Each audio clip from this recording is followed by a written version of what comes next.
Tunaenda Kakamega, utaona watu unaona wewe nani anapoteza, nani anapoteza ukipiga hiyo. Kama wewe ni mtu ambao ulikuwa unapiga kamari, if you are a gambler, where will you gamble you are?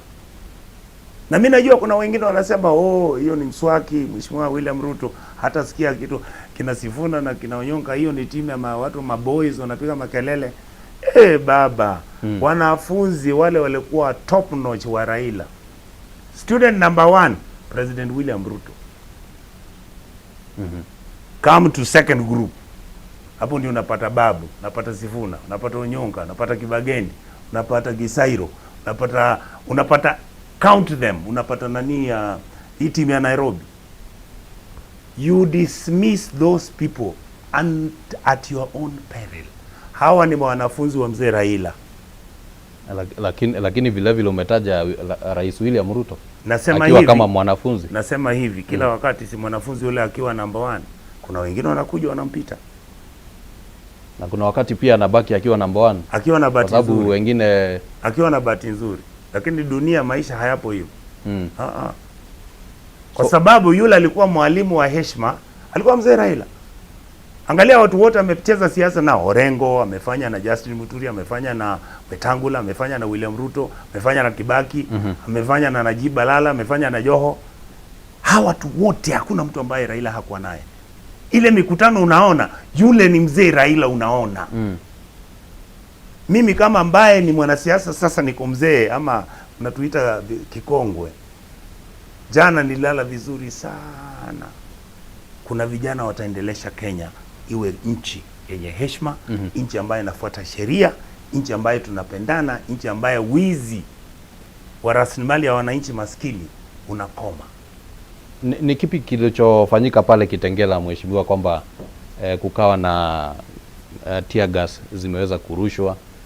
Kila wakati tumekuwa tukizungumzia, tunaambia police officers, mkutano kama ule, umati wa watu ulioona, hakukuwa hata mtu mmoja ambaye alileta furugu, vita ama alitupa mawe.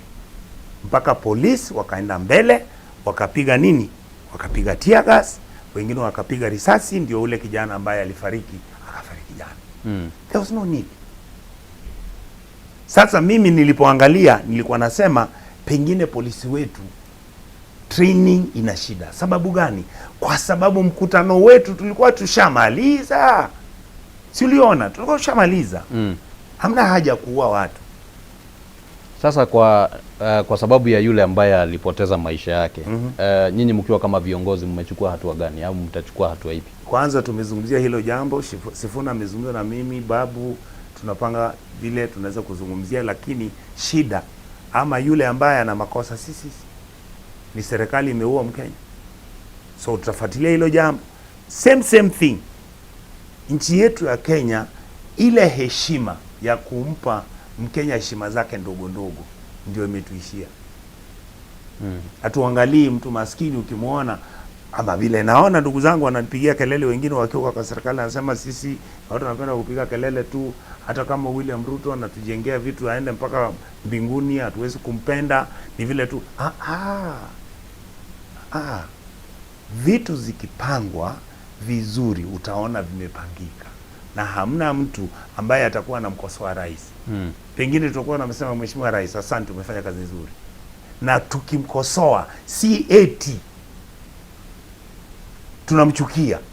Sisi tunamwambia baba, sheria imekupatia nguvu, tengeneza nchi inaitwa Kenya, rekebisha nchi inaitwa Kenya. Ukingojea tuzungumzie maneno ya Kenya na maendeleo ya Kenya, uchukua tu gazeti ya Kenya siku hizi, ingawa wanasema sijui mnaweka nyama sijui nini, angalia uone scandals moja leo bilioni 12, hapo 140B, hapo ukiangalia hawa wanaiba maji, wanaiba huko. Swali hiyo haitakuwa njia ambayo unaweza kuchukua hii nchi uibadilishe isaidia hawa watu wako hapa. Na sisi tumekuwa kusema hivi, ndio sababu unaona tukiambia wale ambao wako kwa serikali, hata viongozi wengine wa upinzani, na tunawaambia namna hii, Kenya sahihi, suluhu ambazo Kenya inahitaji kwa shida zake wakati huu, inataka watu ambao wanafikiria. kwa sababu shida zetu ni nzito, watu ni wengi, pesa ni ndogo. Naam. Lakini pesa tunazo, ni vile tunaziiba zote. Tutarejelea hilo swala la baadhi ya mambo ambayo labda mnaamini kwamba hayafanyiki vizuri katika serikali ya William Ruto, lakini wacha nirejelea hilo jambo la vile ambavyo viongozi wamekuwa wakinyoshiana vidole kwamba ni nani ameleta matatizo katika ODM. Viongozi ambao bila shaka wako upande wa Sifuna, kama vile ambavyo tumeshuhudia katika haya matamshi ambayo tumeweza kuyasikia, wanasema kwamba ni Rais William Ruto. Viongozi ambao wako katika ule mrengo mwingine wanalitaja jina la aliyekuwa Rais Uhuru Kenyatta. Wanasema kwamba yeye ndiye amehusika. Hilo jambo na wao. Hilo jambo nilisikia juzi, nikasema unajua Kenya hii sijui ni nini nashinda na sisi.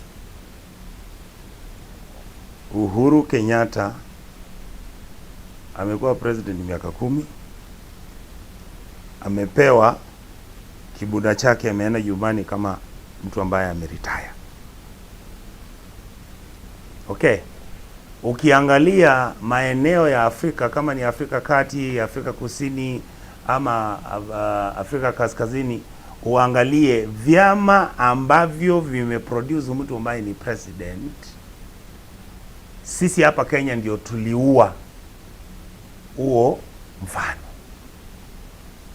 Lakini vyama vinatakiwa president akisha, kama sasa William Ruto akiwa huko, hata kama ni one term ama akuwe 2 term, anatakiwa awache kile chama chake cha UDA kikiendelea na umaarufu wake. Si eti rais hana jambo la kusema, lakini unajua Kenya shida yetu ile ambayo tunayo, kwa Kiingereza tunasema siasa yetu haina ideology. Hakuna kitu tunasimamia tu, ni kupigana vita, nani anataka kuchukua mali, nani anaiba, nani anachukua shamba ya wengine. Hizo vitu ndizo tunapigania. Lakini ukuketi tuseme Nairobi River ina shida, hiyo shida itatuliwa aje? Miti Nairobi tunataka tuwe na miti mingi, nani anaweza kupanda hiyo miti na atapanda namna gani bila kuiba hiyo miti? Barabara za Nairobi ziko na shida, tunaweza kurekebisha namna gani? Kila kitu ambacho tunafanya kwa nchi yetu ya Kenya ni kupiga kelele na makelele ambayo haina maana. Lakini Rais William Ruto amesema kwamba upinzani ndio hauna agenda, na vile vile amekuwa akisema kwamba kuna agenda kiwango ya kwamba sasa kuna agenda ya kupeleka nchi katika viwango vya juu. Asante, nitakujibu hivi. William Ruto atapigiwa msasa ama atafanyiwa examination marking 2027. Yeye ana nafasi ya kujisifu, aseme vitu zote ambazo amefanya. Na sisi tuna vitu ambazo hatujaridhika ambayo Mheshimiwa Rais amefanya. Madeni yetu yamepanda, hatujui deni ambayo imekopwa hatujui inaenda wapi. Unasikia watu wengi wakisema capitation kama inaenda tu kidogo, alafu after that story imeisha. Paka leo kwa simu yangu ukiangalia, kuna watu wanasema SHA sijui nini inafanyika. Ukicheki unajua ni mwanakandarasi ambaye yuko Nairobi West Hospital ndio mwenye SHA, ndio sababu SHA ifanyi. Juzi uliona SHA watu waliiba bilioni 11, hakuna mtu ameshikwa. Sasa ni nchi gani ambayo tunayo sisi? Tuna fikira gani kama kwanza wananchi, alafu kama viongozi tuna fikira gani? So shida tulizo nayo na Mheshimiwa William Ruto si eti ni yeye binafsi tunamchukia. Hatumchukii kabisa, hatumchukii. Si tunasema ile kazi ambao alipewa na Wakenya kufanya, ako chini kidogo, na hiyo si mbaya. Hata mimi kama senator ikifika 2027 kuna jamaa watakuja afanye marking scheme, waniambie kaka, hapa kuna shida. Sasa kuna labda kabla hatujaingia kwa suluhisho ambazo zinaweza kuwa kwa meza za ni vipi ambavyo hizi shida ambazo ziko kwa ODM zitakavyoisha, kuna makundi mawili ambayo yameshatengenezwa sasa, Linda Ground na Linda Wananchi. Yes. haya makundi yataelekea wapi mwishowe? Nitakuelezea. Tumesema hivi, sisi wale ndugu zetu ambao hawataki kufuatilia sheria, ambao hawataki tusikizane, tuelezane vile chama cha mzee Raila Odinga kinataka kiendelee na umaarufu wake, ingekuwa vizuri, kwa sababu kura zinakuja mwaka ujao, si waitane tu Nyayo Stadium, waende wavae uniform ya UDA wa cross. Kuna shida kweli? Kwa sababu president ashawapa nyumba, kwende UDA. Sisi tubakie na hii nyumba ambayo imekatwakatwa lakini haijaanguka, tujaribu kuijenga. Ni nani ako na cheti cha chama? Ni upande huu wa Sifuna, ni upande huu wa Oburu? Hiyo yenyewe kusema kweli siwezi kukuelezea, kwa sababu sheria hainikubali. Sikuwepo wakati cheti kilipotolewa, kama mzee alichukua, kama aliachia mama, kama alipatia Oburu, sijui. Mimi najua kuwa cheti kimewekwa mahali ambako sheria inakubaliana kuwa ODM bado ni chama ambacho ni cha siasa, na katiba inakubaliana na ODM yuko kwa Azimio. Lakini vile ambavyo unasema kwamba UDA viongozi wale ambao wanajaribu kufanya kazi na William Ruto wavuke waingie katika chama cha UDA. Wanapenda UDA. Vile pia kungekuwa na pendekezo kama hilo kwamba viongozi ambao ni wa mrengo wa Sifuna waingie upinzani. Nimekueleza Rais Ruto ashawaambia waingie UDA. Sisi hatuna nyumba ingine mahali tunaenda. Mimi ni mbunge. Mshakaribishwa na Rigathi Gachagua. Tunaenda aje na ODM imeenda? Utanegotiate na nini na una chama? Unaenda kuongea na Gachagua na nini? Na hizi vitu, na kama wale watakuwa wameenda na UDA, watakuwa wameenda na ODM kunegotiate pale kwa UDA, nyinyi mtaenda na nini?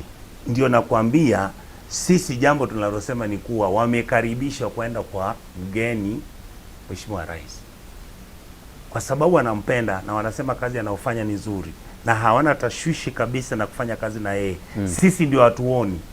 Tunauliza, jameni, sisi hatuna nyumba, tokeni kwa ODM, wacha ikae hivyo ambayo umevunja sasa.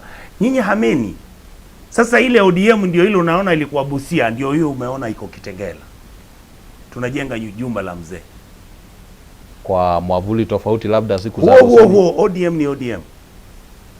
Hakuna yale makusudio kwamba kunaweza kuwa na chama kinaweza tengenezwa, unless wewe unajua kuwa ODM kuna ODM A and B. Mi ODM yule najua ni ya Sifuna, ndio secretary general wa lakini ni ODM ambayo haizungumzi kwa sauti moja. Itaitwaje ODM? Nasema hilo jambo si wewe kutatua, ni koti kutatua. Lazima tujue ni nani amevunja sheria. Bila shaka kuna kuvunja sheria, mheshimiwa, kwa heshima zote na taadhima. Lakini vile kuna yale mambo ambayo yanaonekana. Kwa mfano, huwezi kutatua jambo ambalo lina muundo msingi wa kisheria uanze kulitatua azivu ni jiografia. Basi kama ni hivyo, ingemaanisha kwamba nyinyi mkiwa kama mrengo wa Sifuna hamungeenda kufanya mikutano ambayo inaonekana hadharani kwamba mnapinga ule mrengo mwingine. Tunaongea maneno ya ODM. Ushasikia tukiongea UDA? Tofauti na yale ambayo yanazungumzwa na wao, ndio na tunakwambia wao wametoka kwa nyumba ambayo waliachiwa na mzee. Wamehama, wamesema wamepata mahali pazuri, wamepata yule ambaye anaendesha nchi vizuri na anajua kufanya kazi. Huyo amewaalika kama wageni. Sisi tunasema mzee akifa kwa mji hauchukui shamba lake na title deed unaanza kuuzia nani? Neighbor. Kabla haja watoto au mzee hawaja kuuliza hiyo shamba itagawa namna gani. Aise kaka. Sasa ujumbe ambao nyinyi mna upeleka kwa wananchi ukilinganisha na ujumbe ambao wale wapinzani wenu wanapeleka kwa wananchi, ukipima ni ujumbe mgani ambao zile tunaweza sema unafuata yale mambo ambayo ODM inataka? Tunasema hivi, ule ujumbe ambao tumepatia watu, ndio sababu umeona watu wamekuja halaiki za watu, ni ujumbe wa ODM ambao mzee Raila alikuwa anasimamia, ambaye chama kilikuwa kisimama mambo ya uhaki. Chama ambacho kilikuwa kinasema yes, sisi wote ni waizi, lakini lazima tuanze kufunga mahala ambako tunaiba rasilimali za watu maskini, halafu kila kitu machopa, manyumba Karen. Juzi umesikia wengine hapa Kilimani, hayo tushayazungumza miaka karibu miaka 10. Watu hawasikii. Na tunasema UDA kama chama, wanachama wake ndio wana hizo tabia. Sisi ODM hatutaki tuwe tabia ya kusema kuwa wakati wetu sasa wa kuwa na uongozi ndio huu, na tungependa tupewe chakula na tukila, nyinyi mtoke nje kwa sababu nyinyi hamkutupigia kura, ama nyinyi hamsikii mambo tunasema. Tunasema sisi ni chama kinasema kuwa ukipika chakula ugawe kwa Wakenya wote vizuri, alafu kama kidogo nabakia apatia watoto wake, hata sheria inakubali ufanye hivyo.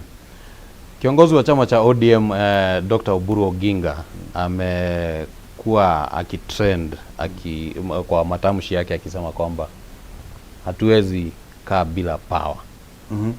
Na nafikiri umesikia hayo matamshi. Na ningependa kumuuliza hivi, what was your brother saying? Why did you want power? You don't look for power for the sake of power. You look for power so that you can change your people's life and their dignity. Sasa unaona kana kwamba we are not looking for power to get big cars, to be given jobs, to move from where I live to go to Karen and have a big house. We are looking for power so that Kenya can be a fair country where we all stop this nonsense where every 7 years we are killing each other because of elections. Sasa kama ODM itafika kile kiwango, manake juma lililopita alipeana akasema kwamba it is either ODM iende peke yake ama ipate makubaliano na UDA au ipate makubaliano na vyama vingine. Kwa mtazamo wako ni gani ambayo inaendanisha na ODM? Wa wajumbe wa NDC watamwambia ni lipi ambalo litafanyika. Labda kwa mawazo yako, hata ukienda pale kwa NDC utapeana mawazo yako. Mimi nitakwambia mawazo yangu yanajulikana. Mimi nafikiria kama Sifuna na vijana wengine, ODM ni chama ambacho kina umaarufu wake. ODM ni chama ambacho wakati tulikuwa tuna haki za binadamu zikidhulumika, tulikuwa tunaenda hadharani kuambia serikali hiyo haiwezekani kwa heshima. ODM ni chama ambacho kimerudi nyuma saa zingine kujaribu kusaidia nchi ya Kenya. ODM ni chama ambacho kinataka elimu ya free kwa watoto wote. ODM inataka tuwe na nyumba ziko affordable, lakini watu wache hizi sarakasi tunafanya. ODM ni chama ambacho kilikuwa na maono ya maisha, kama hawa vijana ambao Raila aliweka kwa shule ya msingi na amefundisha vizuri, wakichukua uongozi, ODM itaendelea bila sisi na itafanya vizuri. Tuseme wacha tujaribu kutafuta scenario. Yes. ODM irejelee katika hali yake ya kawaida ile ambayo ilikuwepo. Unaona kama iko na uwezo wa kuweza kutafuta uongozi ikiwa peke yake? Kwani jana vile sisi mfumo wetu ni kuwa vyama vya upinzani na wale ambao wanaamini kuwa Kenya ni demokrasia na siasa yetu ya upinzani lazima tucheze pamoja, tutacheza pamoja. Hakuna nchini Kenya hauwezi kujichukua wewe binafsi kama mtu mmoja ama chama kimoja uanze kutembea pale ukiwaambia wananchi kuwa sasa wewe utakuwa una namba za kutosha, utakuwa rais. Hata Mheshimiwa William Ruto wakati amechukua uongozi wa nchi alichukua tone kutoka mahala, akaingia Central, akavuruga, akachukua zote, akakuja Kisii alibeba, akaenda. Hivyo ndivyo mtu atachukua kura. So mtu asiye anawadanganya Wakenya ati tunataka kusema ati sasa kwa sababu ODM sasa hii ndio nzuri, tunaenda kwa njia ile ambayo sisi tunaona.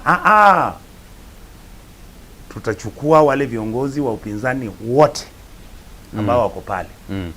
Kama ni Fred Matiang'i, kama ni mzee Stephen Kalonzo ambaye tunamheshimu, kama ni Wamunyoro, kama ni Justin Muturi, kama ni my friend Governor wa Nyeri hawa ni viongozi ambao wana heshima zao.